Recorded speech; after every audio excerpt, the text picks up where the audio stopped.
Assalamualaikum teman-teman, kembali lagi dengan saya Vida di channel YouTube Vida Bacain Buku. Apa kabar? Alhamdulillah ya teman-teman, sampai saat ini kita selalu dalam keadaan baik, sehat, dan berbahagia. Alhamdulillah, alhamdulillah, alhamdulillah.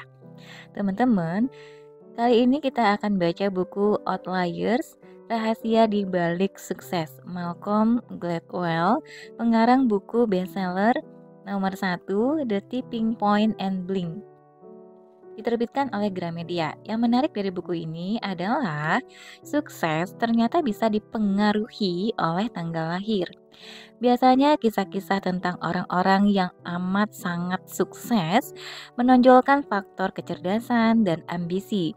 Dalam buku Outliers, Malcolm Gladwell mengemukakan bahwa kisah sejati tentang sukses benar-benar berbeda dengan apa yang biasa kita baca, dan bahwa jika kita ingin memahami bagaimana perjuangan orang-orang, kita seharusnya meluangkan waktu lebih banyak untuk mengamati apa yang ada di sekeliling mereka. Misalnya, keluarga mereka, tempat lahir, atau bahkan tanggal lahir mereka. Kisah di balik kesuksesan ternyata jauh lebih rumit dan jauh lebih menarik ketimbang yang terlihat di permukaan. Buku Outliers ini menjelaskan apa persamaan The Beatles dan Bill Gates. Mengapa bangsa Asia sangat hebat dalam bidang matematika. Keuntungan tersembunyi yang diperoleh bintang-bintang olahraga. Mengapa semua pengacara New York memiliki riwayat hidup yang sama? Dan alasan apa orang-orang jenius tidak selalu sukses? Semuanya berhubungan dengan generasi, keluarga, budaya, dan kelas sosial. Menurut Gladwell, sangatlah penting tahun berapa Anda lahir jika Anda ingin menjadi miliarder lembah silikon, dan sangatlah penting di mana Anda lahir jika Anda ingin menjadi pilot yang sukses. Hidup para outlier, orang-orang yang pencapaian suksesnya di luar jangkauan normal, mengikuti logika yang aneh, dan tak terduga. Dan agar logika tersebut mudah dipahami, Gladwell menyajikan cetak biru yang memikat dan provokatif untuk memaksimalkan potensi manusia. Dalam The Tipping Point, Malcolm Gladwell mengubah cara kita memahami dunia. Dalam Blink, ia mengubah cara kita berpikir tentang berpikir. Outliers akan mengubah cara kita memahami kesuksesan. Buku yang ada di tangan saya ini diterbitkan Gramedia, penerbit PT Gramedia Pustaka Utama, Jakarta 2009. Buku ini adalah cetakan kedua, Maret 2009. Cetakan pertama ini juga Maret 2009. Buku ini terdiri dari 341 halaman. Mari kita awali membaca buku ini dengan pendahuluan. Kadang-kadang orang tidak baca pendahuluan, tapi sebenarnya di pendahuluan ini membantu kita untuk bisa memahami bukunya lebih baik lagi. Untuk pendahuluannya, Misteri Roseto. Mari kita mulai. Bismillahirrahmanirrahim.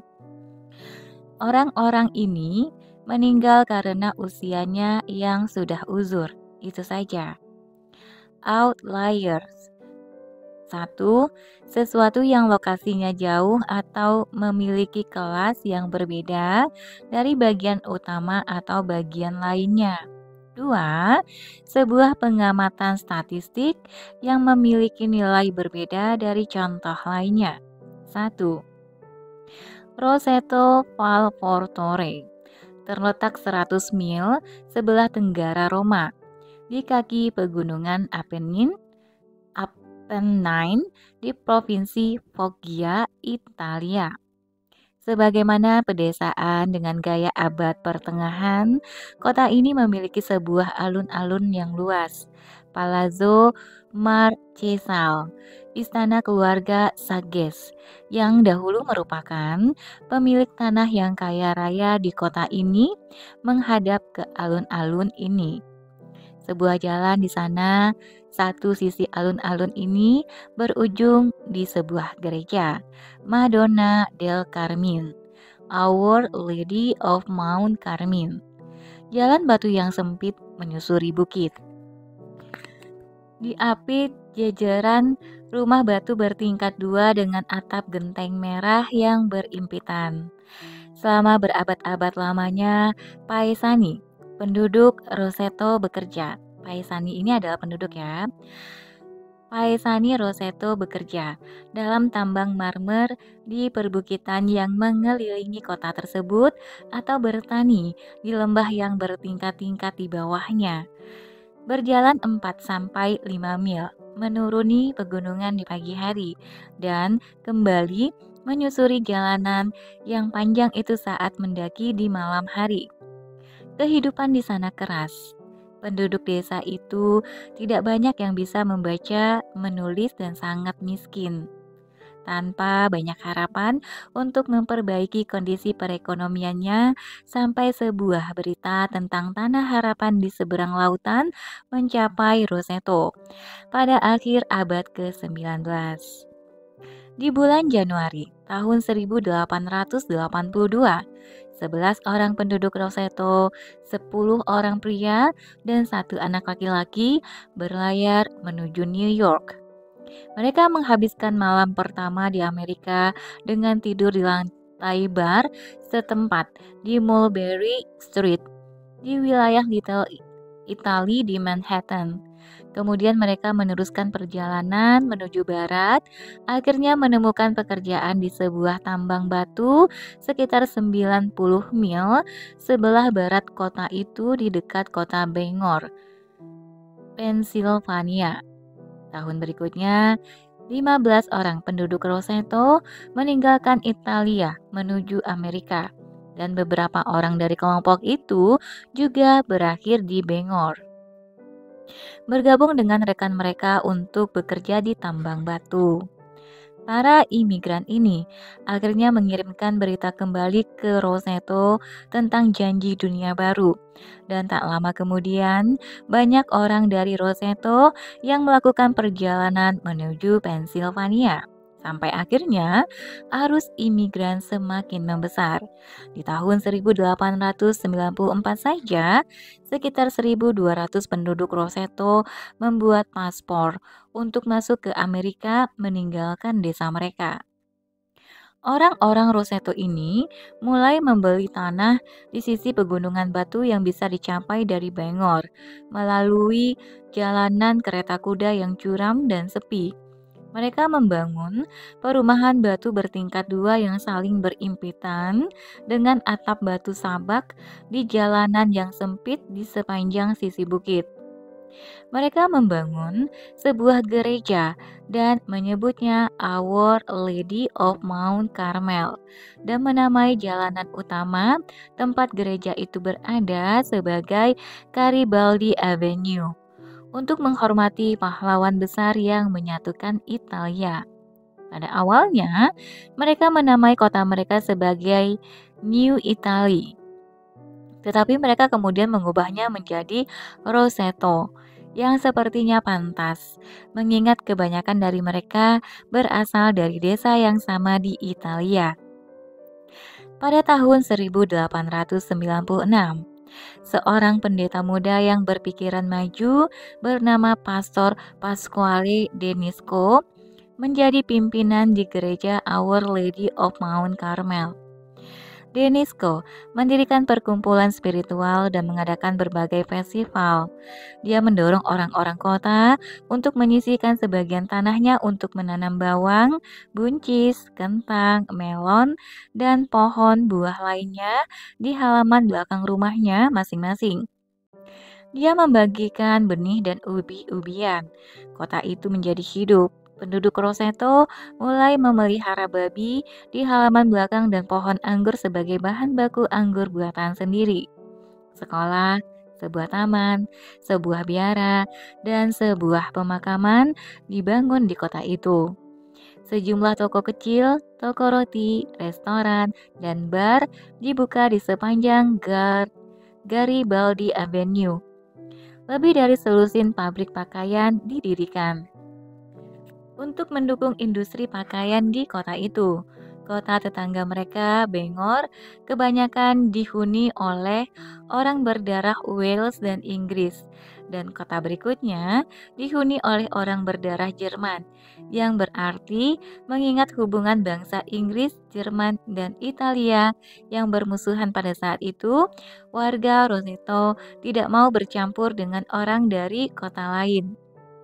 Kalau kita menyusuri jalanan di kota Roseto, Pennsylvania, pada beberapa awal dekade setelah tahun 1900, kita hanya akan mendengar bahasa Italia dan bukan bahasa Italia seperti umumnya, melainkan dengan dialek Foggia Selatan yang kental seperti yang digunakan di kota Roseto, Italia.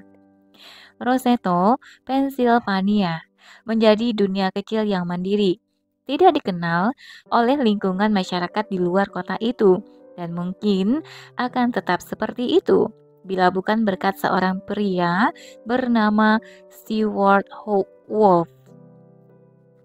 Wolf adalah seorang dokter. Dia mempelajari ilmu pencernaan serta perut dan bersekolah di sekolah kedokteran di University of Oklahoma. Dia menghabiskan musim panasnya di sebuah pertanian di Pennsylvania, tidak jauh dari Roseto.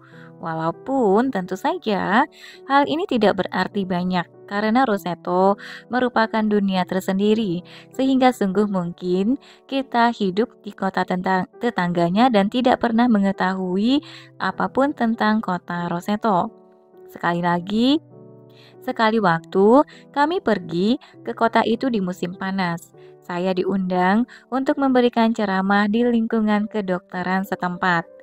Ujar Wolf bertahun-tahun kemudian dalam sebuah wawancara. Saat ceramah sudah selesai, salah seorang dokter setempat mengundang saya untuk minum bir. Dan saat kami sedang minum, dia mengatakan, "Tahu tidak, saya sudah menjadi dokter selama 17 tahun lamanya. Saya sudah melayani pasien dari seluruh penjuru kota ini dan saya jarang menemukan orang berusia di bawah 65 tahun di Roseto yang mengidap penyakit jantung." Wolf merasa benar-benar terkejut. Ini adalah tahun 1950-an, tahun di mana berbagai obat penurun kolesterol dan pengobatan yang agresif untuk mencegah timbulnya penyakit jantung belum ditemukan. Serangan jantung sudah menjadi epidemi di Amerika Serikat. Mereka menjadi penyebab utama kematian pria di bawah usia 65 tahun. Menurut akal sehat, seseorang tidak mungkin menjadi seorang dokter dan tidak pernah melihat pasien penyakit jantung. Wolf memutuskan untuk melakukan penelitian. Dia ikut sertakan Dia mengikut sertakan dukungan beberapa murid dan rekannya dari Oklahoma. Mereka mengumpulkan sebanyak mungkin sertifikat kematian penduduk kota tersebut. Mereka menganalisis catatan dokter. Mereka membaca sejarah kesehatan dan genealogi keluarga di kota itu. "Kami bekerja keras," ujar Wolf. "Kami memutuskan untuk melakukan penelitian awal. Kami memulainya dari tahun 1961. Sang wali kota berkata, "Semua adik-adikku akan menolongmu." Dia memiliki 4 orang adik perempuan. Dia mengatakan, "Kalian bisa menggunakan ruangan dewan kota." Aku berkata, "Lalu, di mana kalian akan mengadakan pertemuan dewan kota?" Dia menjawab, "Tidak apa, kami akan menundanya untuk beberapa waktu yang lama." Para gadis ini menyiapkan makan siang untuk kami. Kami mendirikan sebuah ruangan kecil di mana kami bisa mengambil contoh darah, melakukan EKG, dan melakukan EKG. Kami berada di kota itu selama 4 minggu lamanya.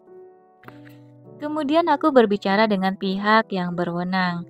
Mereka mengizinkan kami menggunakan bangunan sekolah selama musim panas. Kami mengundang seluruh warga Roseto untuk diuji. Hasilnya benar-benar menakjubkan. Di Roseto, praktis tidak ada orang di bawah usia 55 tahun yang meninggal karena serangan jantung atau menunjukkan tanda-tanda penyakit jantung.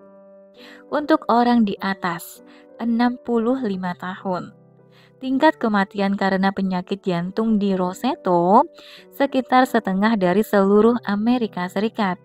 Bahkan, tingkat kematian karena berbagai penyebab di Roseto sekitar 30-35% di bawah dugaan. Wolf membawa salah seorang temannya, seorang sosiolog dari Oklahoma bernama John Brown, untuk menolongnya. Saya mengikut sertakan mahasiswa kedokteran dan mahasiswa pasca sarjana sosiologi untuk melakukan wawancara. Dan di Roseto, kami berkunjung ke setiap rumah dan berbicara dengan setiap orang yang berusia sedikitnya 21 tahun, ujar Brown. Hal ini terjadi lebih dari 50 tahun yang lalu, tetapi kita masih bisa menangkap nada kekaguman di dalam suaranya saat dia mengungkapkan apa yang mereka temukan. Tidak ada kasus bunuh diri, tidak ada penyalahgunaan alkohol, tidak ada kecanduan obat terlarang, dan sangat sedikit kejahatan. Tidak ada seorang pun dari mereka yang hidup di garis kemiskinan. Kemudian, kami memeriksa apakah ada yang mengidap penyakit luka lambung. Nihil. Orang-orang ini meninggal karena usianya yang sudah uzur. Itu saja. Di belakang pekerjaan Wolf, mereka memiliki sebuah nama untuk tempat seperti Roseto. Sebuah tempat di luar pengalaman manusia yang normal, di mana aturan normal tidak ditemukan di tempat itu. Roseto adalah sebuah outlier. 2. Penilaian awal Wolf adalah warga Roseto pasti menjalankan sejenis pengaturan makanan dari dunia lama yang membuat mereka lebih sehat dari kebanyakan orang Amerika lainnya. Tetapi dia kemudian menyadari bahwa itu adalah asumsi yang keliru.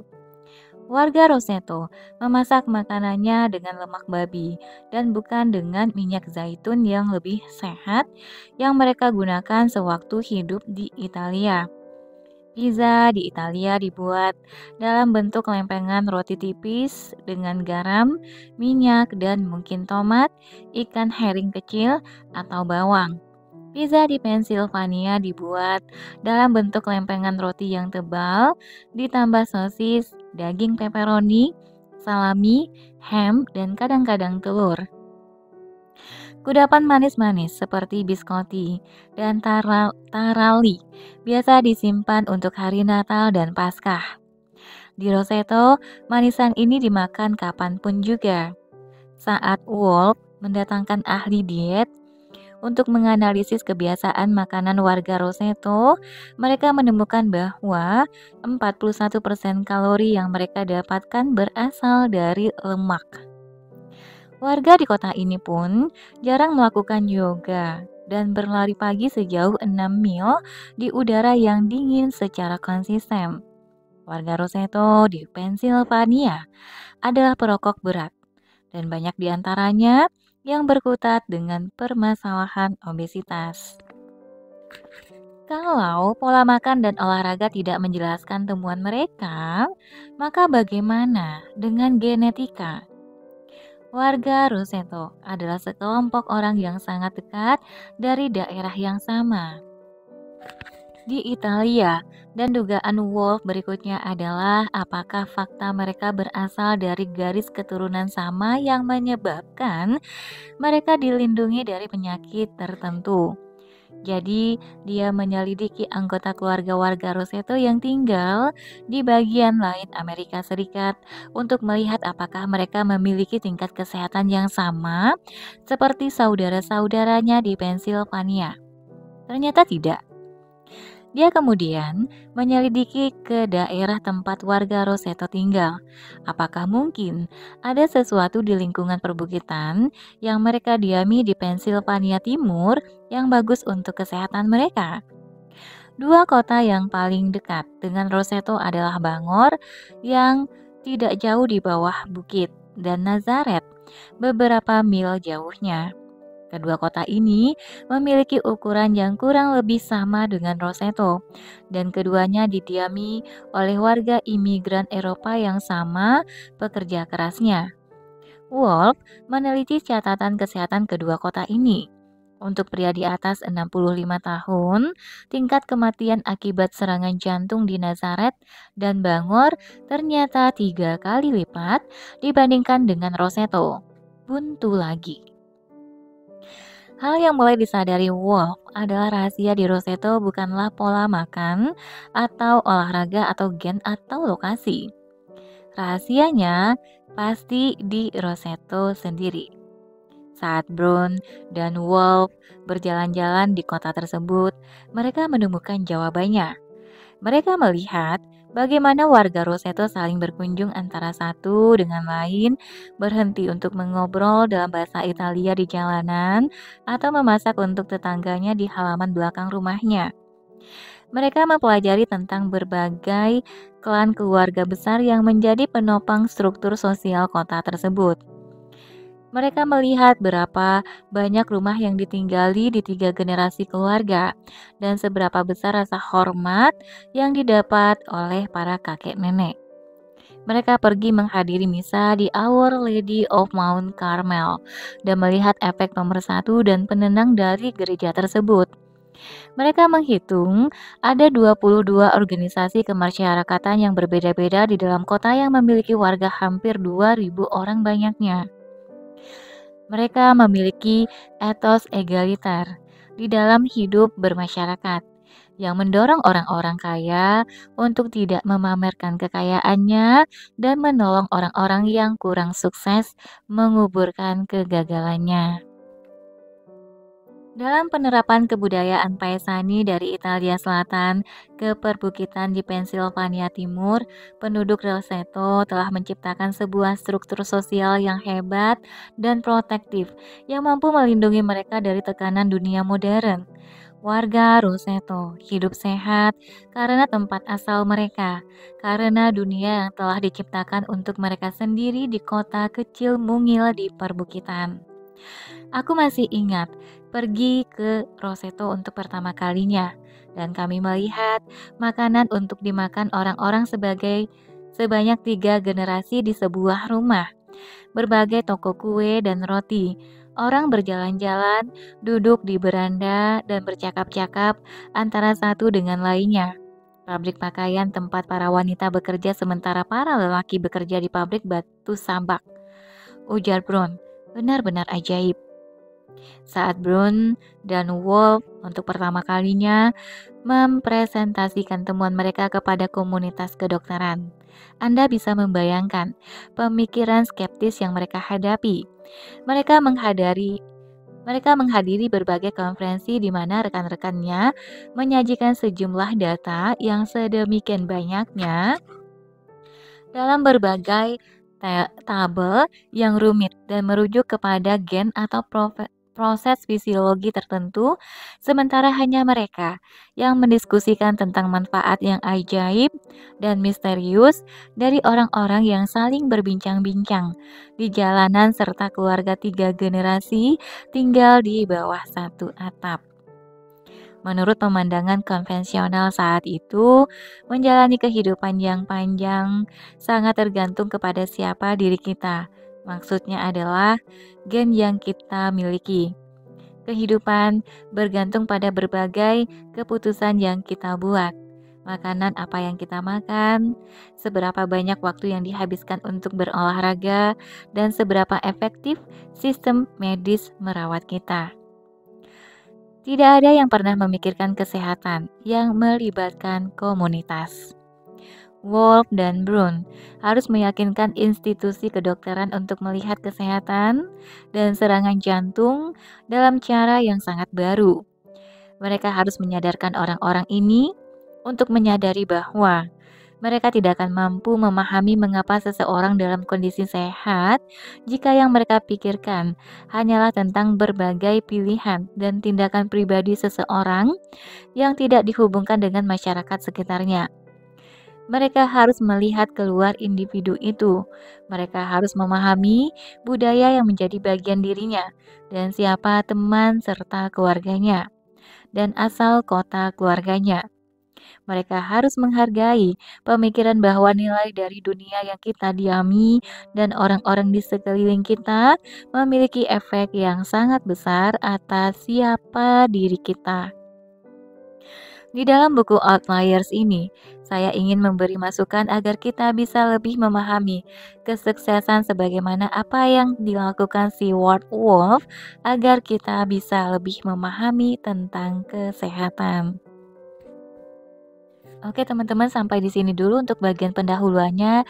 Nanti kita akan ketemu lagi di bagian satu kesempatan. Teman-teman, jika ada buku yang mau dibacakan, silahkan tuliskan di komen. Terima kasih telah mendengarkan sampai akhir. Semoga bermanfaat. Assalamualaikum warahmatullahi wabarakatuh.